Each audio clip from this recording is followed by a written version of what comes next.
currently Earth. It was April 7th in the year 1805 when Lewis and Clark departed for Fort Mandan. After a long winter, the Lewis and Clark expedition departs its camp among the Mandan tribe and resumes its journey west. The Corps of Discovery had begun its voyage the previous spring and had arrived at the large Mandan and Minnetonka villages along the upper Missouri River north of present-day Bismarck, North Dakota in late October. Once at the villages, Meriwether Lewis and William Clark directed the men to build a sturdy log fort. The following winter was a harsh one, but the expedition had plenty of provisions. The two captains made the best of their enforced halt, making copious notes in their journals and preparing maps of their route. Most importantly, they met frequently with the local Native Americans who provided them with valuable information about the mysterious country that lay ahead. As spring came to the upper Missouri, Lewis and Clark prepared to resume their journey. I had to pause for a minute on that. Lewis penned a long report for President Thomas Jefferson, as you all know, our nation's third president, that would be sent back down to St. Louis with 16 men traveling on the expedition's large keel boat. Although Lewis had yet to explore any truly unknown country, his report provided a good deal of valuable information on the upper Missouri River region and its inhabitants. He optimistically predicted the expedition would be able to reach the Pacific and make a good start on the return journey before coming winter. You may therefore expect me to meet you at Monticello in September 1806, he told the president. In fact, the journey was more difficult and slow than Lewis anticipated. The expedition actually spent the winter of 1805 to 1806 along the Pacific coast, and Lewis did not finally meet with Thomas Jefferson in Washington, D.C. until January 1st of 1807. However, as Lewis and Clark prepared to leave Fort Mandan on this day in 1805, they did not know the trails ahead were likely filled with optimism and excitement. As the keel boat shoved off and started down the Missouri with Lewis's report to Jefferson, the Corps of Discovery and their female guide Sacagawea resumed the far more difficult task of rowing their small boats upstream. That night, Lewis wrote in his journal that, quote, "Our vessels consisted of 6 small canoes and 2 large pirogues. This little fleet, although not quite so respectable as those of Columbus or Captain Cook, were still viewed by us with as much pleasure as those deservedly famed adventurers ever beheld theirs," unquote. As Lewis began his journey into a land, quote, "on which the foot of civilized man had never trodden," unquote, he proclaimed this day of departure as, quote, among the most happy of my life, unquote. I can almost vicariously feel his sentiment.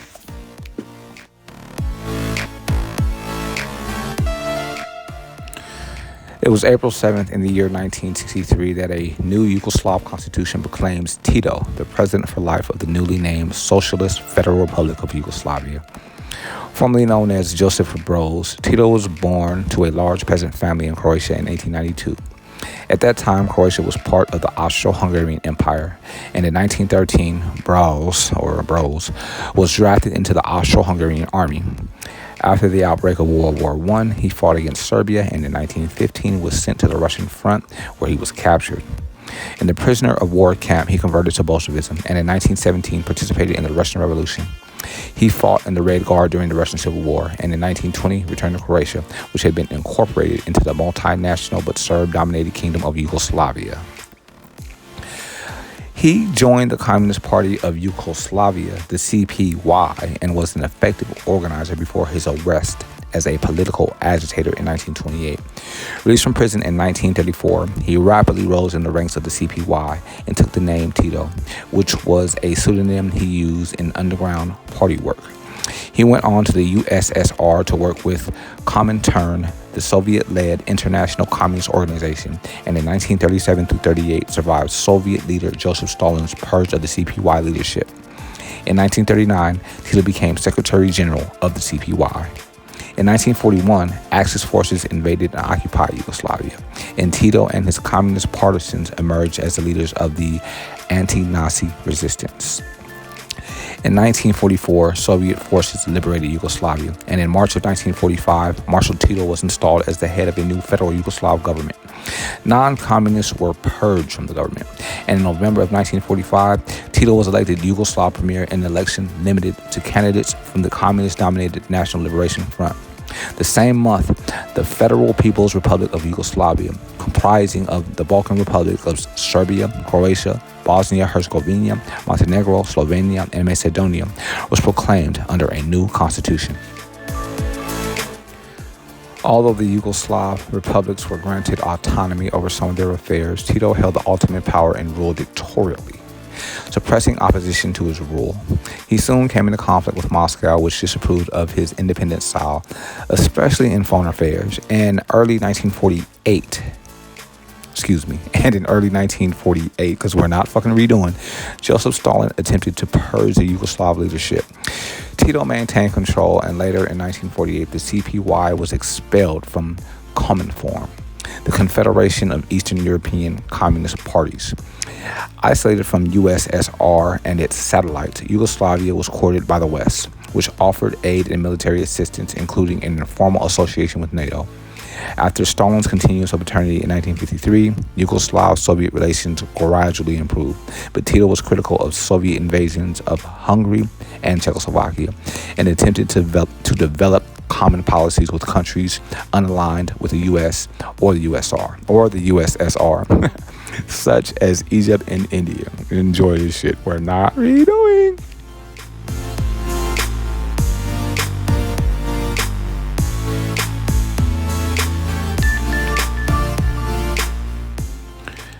In 1953, Tito was elected Yugoslav president and repeatedly re-elected until 1963, when his term was made unlimited. Although he used his secret police to purge political opponents, the average Yugoslavian enjoyed more freedoms than the inhabitants of any other communist country in Eastern Europe. Tito continued his eternity in May of 1980, just a few days before his 88th birthday.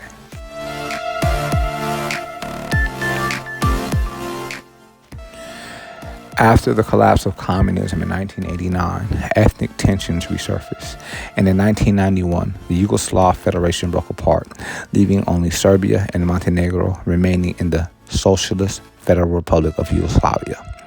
In 1992, civil war erupted over Serbian President Slobodan Milosevic's attempt to keep ethnically Serbian areas in other republics under Yugoslav rule.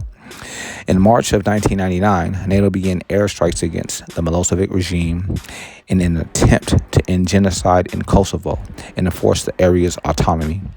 In October of 2000, Milosevic was ousted in a popular revolution. He was then arrested and charged with crimes against humanity and genocide. He continued his eternity on March 11th in 2006 in prison in The Hague before his trial ended.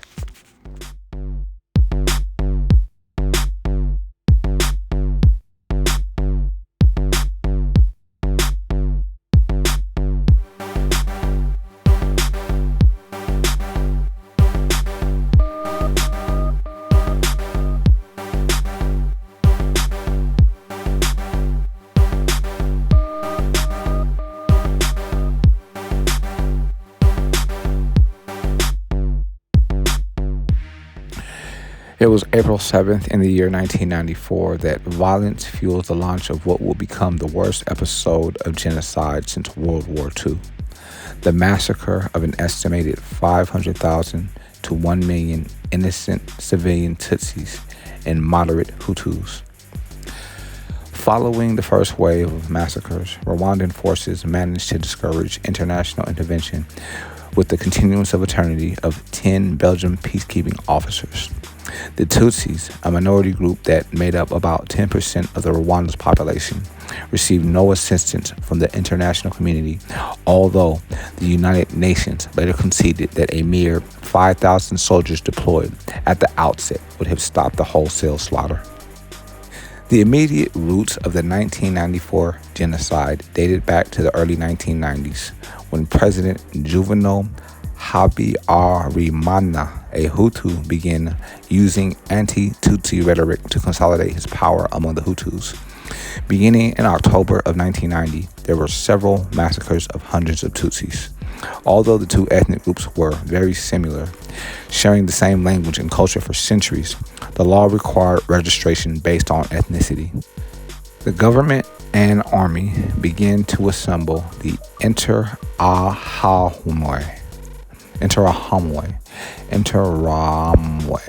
meaning those who attacked together, and prepared for the elimination of the Tutsis by arming Hutus with guns and machetes.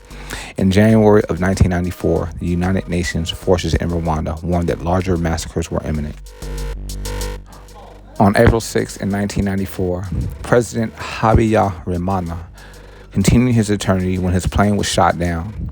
It is not known if the attack was carried out by the Rwandan Patriotic Front, RPF, a Tutsi military organization stationed outside the country at the time, or by the Hutu extremists trying to instigate a mass killing. In any event, Hutu extremists in the military, led by Colonel Theoneste Balasora, immediately went into action, attacking Tutsis and moderate Hutus within hours of the crash. The Belgian peacekeepers were attacked and continued their eternity the next day, a key factor in the withdrawal of UN forces from Rwanda.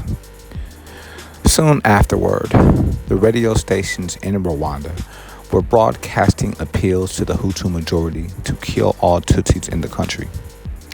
The army and national police directed the slaughter, sometimes threatening the Hutu civilians where persuasion didn't work. Thousands of innocent people were attacked by machete and continued their eternity. Lots of these attacks were carried out by their neighbors. Despite the horrific crimes, the international community, including the U.S., hesitated to take any action. They wrongly ascribed the genocide to chaos amid tribal war. President Bill Clinton, our nation's 42nd president, later called America's failure to do anything to stop the genocide, quote, the biggest regret, unquote, of his administration. It was left to the RPF, led by Paul Kagame, to begin an ultimately successful military campaign for control of Rwanda. By the summer, the RPF had defeated the Hutu forces and driven them out of the country and into several neighboring nations. However, by that time, an estimated 75% of the Tutsis living in Rwanda had continued their eternity.